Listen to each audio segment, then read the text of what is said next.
sugrađana ovdje na Bundeku kako bismo proslavili drugu obljetnicu osnutka Stranke rada i solidarnosti. U protekle 2 godine zadovoljni smo s našim radom jer smo doista i na području grada Zagreba osnovali sve organizacije, ali isto tako i diljem Hrvatske. Sada se pripremamo za lokalne izbore, a danas nemamo nekih posebnih očekivanja nego doista podružiti se, ali isto tako humanitarno prikupiti sredstva za stambenu zajednicu odraslih autista u Vukšincu u Vrbovečkoj Dubravi. Nadamo se da će svi naši aktivisti, ali i okupljeni sugrađani uplatiti pa makar i simbolična sredstva za ovu plemenitu svrhu.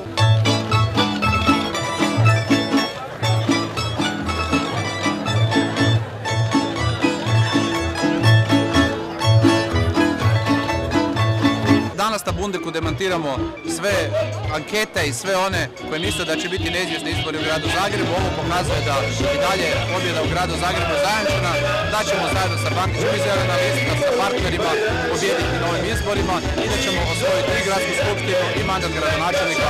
Gradonačelnik Bandić po normalno svoje stare navice pobjeđuje u gradu Zagrebu.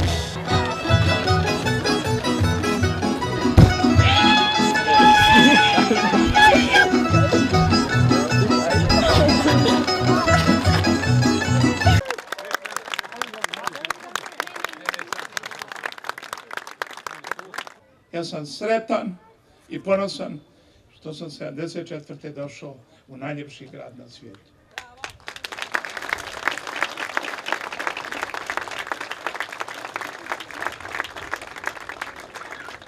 A još sam sretniji što sam s vama i svim sugrađanima od ovog grada napravio evropsku istinsku metropolu.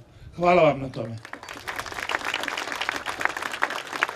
Hercegovina, Slavonija, Zagreb, sve su to slični ili isti ljudi. Zamislite Hrvatsku bez slavonske duše, dalmatinskog i hajdučkog srca i zagrebačke topline. To ne bi Hrvatska bila. I zato volimo jednako i našu Slavoniju, i Zagreb, i Dalmaciju.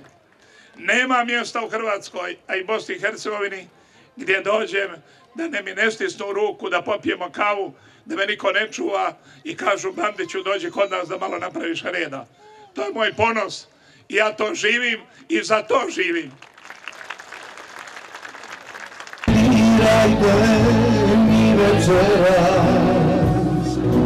uspomenu meni, meni rode u radnicu, jer ja ću se vratiti. Još jednom i sada.